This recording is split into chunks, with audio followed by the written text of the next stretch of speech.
뭐 야당을 다 반국가 세력으로 보느냐? 그거는 저도 모릅니다. 증거가 없어서.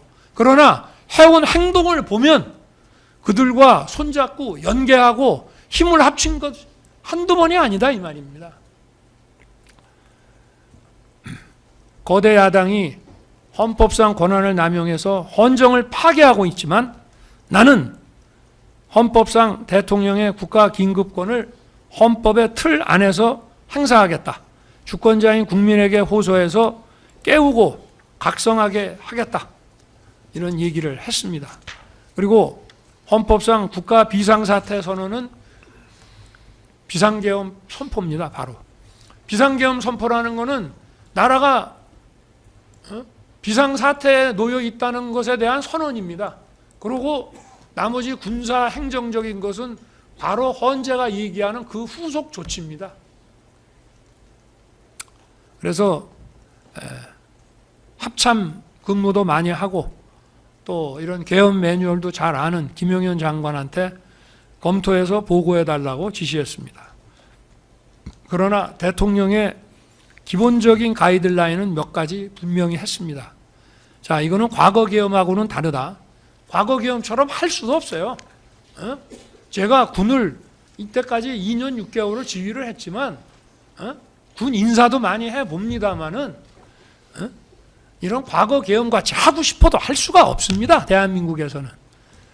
이런 여소야대 상황이기 때문에 아마 계엄 해제가 짧으면 반나절, 길면 하루 안에 계엄 해제 요구가 될 것이니까 그걸 염두에 둬야 된다. 그래서 또 실시간 방송을 통해서 계엄 선포 대국민 담화를 할 것이다. 그리고 여기 250에서 280명으로 두 개 팀 구성 얘기가 나오는데 이게 보병 2개 중대 규모가 얼마냐고 제가 물어보니까 250이라고 하더라고요. 근데 이게 뒤에서 보는 바와 같이 제가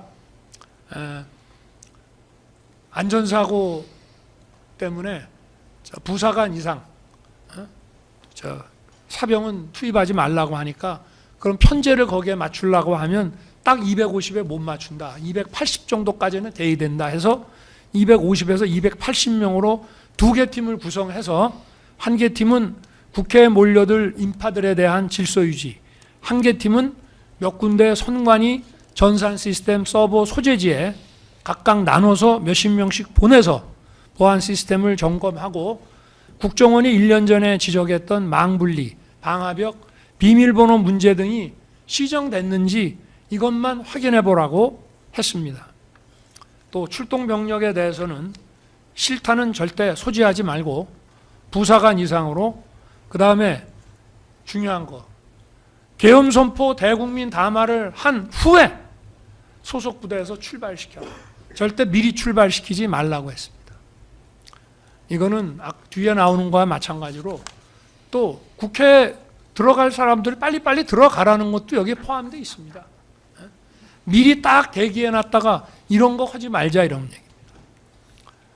또 국회에 투입되는 병력도 경비와 질서 유지를 하는 것이니만큼 국회의원과 국회 관계자의 출입과 업무는 지장 없도록 하라고 지시했습니다. 실제로 경찰 관계자 이 법정에서도 얘기를 했습니다마는 전화 국방장관한테 뭐 무슨 국회의원 출입 봉쇄해라 이런 얘기 들었다는 사람 있습니까? 저는 밤 11시 15분에 처음에는 이게 원래 국회 게이트라는 거는 생각도 안 했습니다마는 군은 아직 도착 안 하고 사람들은 몰려오니까 경찰에서 아마 질서확보 차원에서 일시 문을 닫았던 모양인데 서울청장이 법적으로 검토해 보니까 국회 관계자들은 신분확인해서 출입시켜야 된다. 그렇게 해서 보고가 오니까 잘했다. 그렇게 하라. 라고 했기 때문에 게이트는 늘 열려 있다고 생각을 했고 그러나 10개의 게이트가 다 열려 있다는 생각은 못했습니다. 전하 장관이나 공무원 시절에 국회 가보면 평상시에는 저녁 6시 이후에 일과 후가 되면 정문하고 그 의원회관 쪽에 경정문하고 그 옆에 문 정도 아마 저녁 식사하고 이렇게 횡단보도로 들어오는데 한 2개 정도 문으로 출입을 시키는 것으로 우리는 알고 있었기 때문에 몰랐습니다. 문이 10개나 되는지, 그거를 일시에 열었다가 또 일시에 닫았는지, 어찌됐든 하여튼 그렇습니다. 그리고 당시는 국회 회기 중이었기 때문에 상시 근무자와 몰려들 인파가 수천 명에 이를 것이기 때문에 250에서 80명 병력으로 질서 유지는 어려울 것이다. 국방장관도 10배가 들어가도 만만치 않을 것입니다라고 했지만 투입 규모가 많아지면 국회 관계자들이 불안감을 느낄 수도 있고 또 사람이 많다 보면 안전사고의 위험도 있기 때문에 일단 이 소수 투입 규모를 유지하라고 했습니다. 이거는 넘어가고요. 자, 실제 계엄선포 대국민 담화는 12월 3일 22시 23분에서 30분이었고요. 또 계엄선포 기준시는 23시 00이고 밤 11시고요. 군이 국회에 도착한 시간은 거의 밤 12시 돼서입니다. 또 출동한 병력은 특전사 92명, 수방사 40명 정도였습니다. 특전사 77명은 국회 마당에, 나머지 15명은 본관으로 들어갔습니다. 그러나 본관도 뭘 봉쇄해서 의원들 못 들어오게 봉쇄하는 것이 아니고 거기 있는 불법적으로 들어간 사람들 가려서 분별을 해서 출입시킬 사람과 막을 사람을 통제하기 위한 것이었습니다. 그러나 그런 임무 자체를 못했습니다. 그 안에 사람은 수백 명이 있지 국회 본관 건물도 지하 1층에 지상 7층입니다. 거기 아마 들어가 있는 인원이 1000명도 넘을걸요. 거기 방이 몇 개입니까? 아무것도 못했습니다. 또 수방사 15명이 들어갔는데 아예 총도 내려놓고 완전 비무장 상태로 7번 출입문으로 해서 들어갔다고 합니다. 저 이거 수방사령관한테 00시 32분에 제가 보고 받았습니다. 그리고 추가 투입된 병력도 계엄 해제 요구 의결 거의 다 돼가지고 국회 뒤편에 도착했다가 다 철수했습니다. 계엄 해제 전까지는 들어간 국회 경내로 진입한 인원이 얼마 되지를 않습니다. 이게 무슨 폭동이 되고 이게 무슨 국회를 셧다운 시키거나 준영구적으로 국회의 기능을 정지시켜가지고 그러니까 망상이라고 하는 겁니다. 국회 마당에 있던 특전사 대원 77명은 민간인과 충돌 금지 지침에 따라서 질서 유지는커녕 시민들로부터 폭행당하면서 자리 유지하기도 버거웠고 아마 그 영상에서 보셨을 겁니다.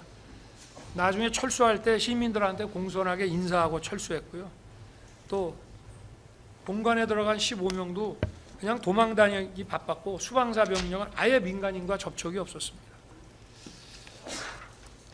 또 여론조사 꽃과 민주당사도 선관위와 연계해서 확인할 게 있어서 좀 군이 가는 게 좋겠다는 건의가 있었지만 민간기관은 절대 안 된다. 추가 병력 운용하지 말라고 해서 김용현 장관이 제 지시를 이행하고 여기에는 군이 투입되지 않았습니다. 여기 아까 보면은 무슨 계엄 포고령 얘기를 하는데요. 김용현 장관이 어쨌든 관저에 와서 대국민 담화문 작성해오고 또 포고령 만들어 왔습니다. 거의 고치지 않았습니다. 눈에 딱 띄는 통금만 제가 웃으면서 지웠고요.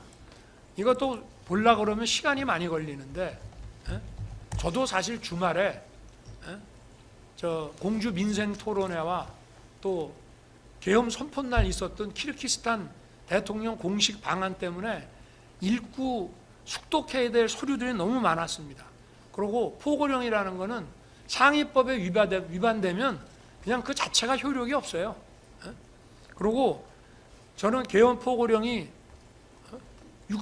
반나절이나 하루면은 바로 계엄이 해제될 것으로 당연히 생각을 하고 있었기 때문에 이거 시행될 리도 없는 거라고 생각을 했고 나중에 경찰에서 그 게이트 뭐 차단하는데 이거를 뭐 참조했다고 하는데 참 이게 아무리 그래도 포고령이라는 거는 국회 계엄 해제를 의결할 수 있는 국회의원에 관해서는 포고령에서 뭐라고 정해도 그거 다 무효입니다. 그런데 하여튼 그런 참 웃지 못할 일이 있기는 했습니다만은 사실 국민의힘의 90명은 아예 안 들어갔고요. 210명 중에 190명이 순식간에 들어가서 2시간도 안 돼서 들어간 시간으로 따져보면 2시간도 안 돼서 계엄 해제 190명이 표결했습니다.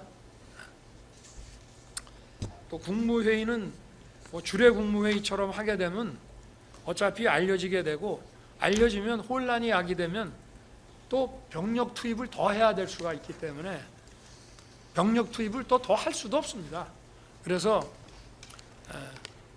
나중에 그 특전사가 국회 경내에서 시달리는 거 보고 좀 뭐 더 투입을 하라고 했습니다마는 뭐 벌써 투입됐을 때 국회 저 후문 쪽에 왔는데 이미 계엄이 해제돼 가지고 다 돌아갔습니다. 그래서 병력 투입 최소화를 유지하기 위해서 이렇게 이제 했고요. 그리고 국무총리, 외교, 국방, 통일, 행안, 법무, 그리고 대통령 이렇게 하면 기본적으로 이게 7명입니다. 여기에다가 최소 4명 더하면 정족수가 되는데 우리가 좀 더 불렀습니다. 그런데 2분은 조금 늦게 도착을 해서 시간이 좀 걸리는 바람에 못했고 이게 뭐 사전에 국무회의 안 하려고 한 거 아니냐 이것도 또 소설이에요. 왜냐? 국무회의를 하려고 했으니까 안보실장, 비서실장, 국정원장까지 부르지 않았습니까? 이 사람들 다 국무회의에 배석하는 사람이에요. 그리고 국정원장은 이게 계엄 관련 국무회의니까 국정원장 오라고 그런 겁니다. 미국에 있는 줄 알았더니 여기 있더라고요. 그래서 이제 왔었고 아까도 그 사진에 보면 이쪽만 나오니까 국무위원만 보이지만 긴 사진을 보면 거기에 더 많은 사람이 앉아 있는 것을 볼 수가 있습니다. 거기 끝에는 경호처장도 앉아 있고요. 조태영 뭐 국정원장하고 다 있습니다. 거기.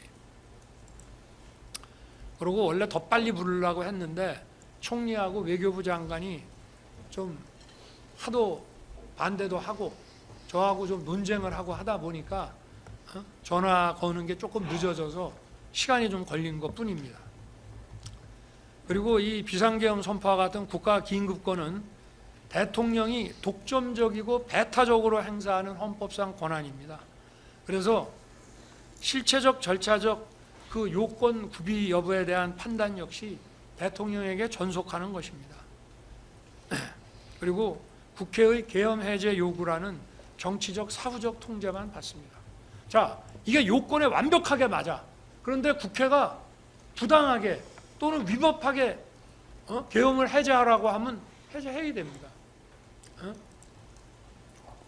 이게 국가 상황이 계엄을 선포하지 않으면 안 되는 상황인데 국회가 그래도 해제하라고 위법부당하게 의결을 하면 해야 되는 겁니다. 마찬가지로 대통령의 계엄 선포도 정말 이것이 뭐 처음부터 국헌문란과 내란을 획책한 거 아니면은 계엄 선포 자체는 유효한 것이고 그리고 그 유효함을 전제로 국회는 계엄 해제 요구를 하는 것입니다. 물론 계엄 선포 이후에 유혈 사태가 발생해서 개별 행위들에 대해서 그 상당성과 책임 문제를 논하는 것은 변론입니다.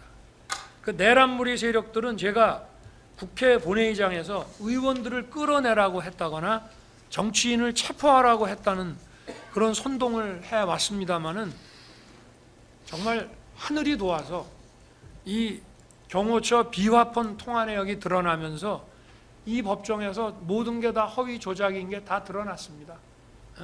저하고 통화를 몇 번 했다. 통화한 시간, 시각 정확하게 나왔습니다. 뭐 수방사 어느 참모가 들었다는 얘기, 아니 수방사령관하고 통화한 것이 25초, 29초, 16초, 25초입니다. 그게 다입니다. 그런데 법정에 와서 증언하는 거 보면은 앞뒤가 안 맞는 얘기를 합니다. 그러니까 이 통화 시각과 시간을 보면은 정확하게 알 수 있습니다. 여기 지금 이 자리에도 와 계시고 뭐 아까 대통령의 뭐 내가 상피곤에서 뭐라고 얘기하고 싶지는 않습니다만은 대통령의 뭐 위법한 지시를 거부했다 하는데 위법한 지시를 한 적도 없고 할 수도 없었습니다. 왜냐? 제가 전화한 시간은 경찰에서 국회의원들을 자유롭게 신원 확인하고 통과시켜주는 그 시간에만 제가 전화한 거고요. 그리고는 1시간 10분 후에 표결 들어가고 전화를 했기 때문에 월담 의원을 잡아라, 체포해라, 뭐 국회의원을 체포해라 그런 얘기를 한다는 자체가 미친 사람 아니고선 할 수가 없는 거죠. 그리고 경찰이나 군이요, 나하고 뭐 내가 옛날 무슨 하나회도 아니고 내가 뭘 믿고 물론 내가 임명한 뭐 장관급, 차관급 공무원이라고 하지만 내가 뭘 믿고 택도 아닌 것을 부탁을 하겠으며 체포하면 그 다음 어떻게 할 겁니까? 자, 저는 김용현 장관이 그 사령관들한테도 계엄 선포를 알려주질 못했습니다. 왜 그렇게 했느냐? 제가 12월 2일 월요일 날로 예정된 감사원장 탄핵 발의가 무산되면 계엄 선포도 없는 것으로 하자고 했기 때문에 그렇습니다. 중앙지검장이 탄핵되면 그걸 할 수 없다. 그러나 민주당이 감사원장 탄핵은 대단히 자기들도 부담스러울 것이다. 감사원장 탄핵만 안 하면 그냥 계엄 선포는 없었던 것으로 하자. 왜냐? 준비할 게 없었거든요. 김용현 장관하고 저 사이에 그 선포문 그리고 자기가 그 계엄 매뉴얼에서 본 옛날 그 포고령 그리고 뭐 국무회의 절차가 필요하다는 거 그게 다예요. 그러니까 저하고 관저에 와서 얘기했지만 1시간 이상 대화한 적이 없어요. 실제로 아무 준비한 게 없는데 내 마음 바뀌면 안 하면 되는 것이고 그래서 저 감사원장 탄핵 발의 안 하면 하지 말자 했습니다. 그리고 감사원장 탄핵 발의를 월요일 날 하면 화요일 날 선포한다. 많은 사람들이 그런 얘기를 합니다. 아니 왜 주말에 하던가 국회 회기 끝나면 하지 그랬냐. 아니 할 거면 당당하게 해야죠. 나도 헌법상 권한에 기해서 계엄 선포하면 국회가 계엄 해제 하려면 하라 이겁니다. 그리고 국회가 계엄 해제를 해줘야지. 안 하면 더 할 게 없는데 어떻게 할 거예요? 제가 군사재판 증언을 하러 갔더니 그 판사 한 분이 묻습니다. 국회가 계엄 해제 안 하려면 계엄 해제 할 생각이 있었냐? 근데 이렇게 답변했습니다. 그 생각할 여유도 없었다. 그냥 순식간에 계엄 해제가 돼가지고 아니 예를 들어서 하루 저녁이라도 그냥 넘어갔으면 제가 국회법 책을 왜 가져오라 그랬냐면요. 방송을 보니까 우원식 국회의장은 아니 그래도 절차를 좀 밟읍시다.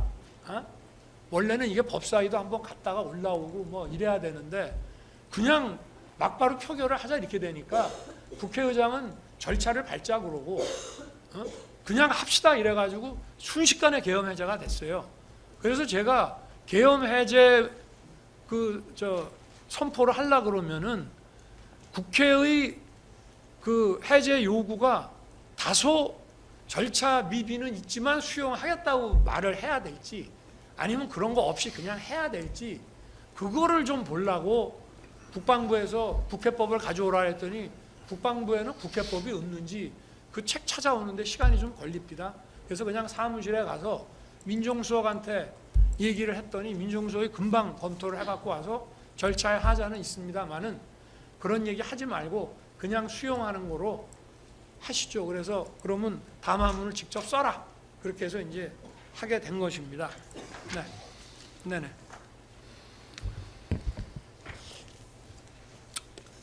빨리 좀 하겠습니다. 아마 김용현 장관은 저의 그 계엄 선포 대국민 담화 직전 또는 직후에 북해 출동할 특전사, 수방사 또 선관위에 갈 방첩사령관에게 계엄 얘기를 아마 그때 한 것으로 생각이 됩니다. 그러다 보니 사령관들은 그 전에 부하들에게 계엄과 관련한 준비나 지시를 할 수가 없었습니다. 방첩사는 장병들이 휴가 또는 퇴근했다가 언론을 통해서 담화문을 시청하고 부대에 복귀해서 밤 12시가 돼도 간부들의 부대 복귀가 제대로 이루어지질 않았습니다. 수방사는 여기 특전사는 전부 간부 위주입니다. 부사관 이상이고요. 수방사는 장병하고 부사관 이상이 섞여 있는데 부사관 이상은 또 대부분 퇴근을 합니다. 그러니까 소집을 해야 되는데 소집에 늦어지니까 야간 당직 근무자 위주로 소수만 편성해가지고 통상의 수도권 주요 공공시설 경비 방호 임무만 줘가지고 국회로 갔습니다. 특전사도 707 부대는 원래 헬기로 많이 이동을 하는 모양이에요. 그래서 또 헬기로 훈련도 하고 하는 모양인데 그 운항 승인을 수방사가 한참 안 내줘가지고 또 시간이 지체됐습니다. 이렇게 각 부대 사이에도 사전에 소통이 전혀 없었습니다. 왜냐? 준비를 하나도 안 했기 때문입니다. 이 내란몰이 세력들은 이런 몇 시간 계엄, 이런 대국민 메시지 계엄을 친위 쿠데타라고 합니다. 친위 쿠데타를 이렇게 하는 거 보셨습니까? 여러분들 그 신군부가 하는 그거 뭐 영화 보셨죠? 그 뭐 영화가 사실하고 동기나 이런 데서 좀 차이가 있다라고 하지만 어쨌든 거기서 이런 식으로 합니까?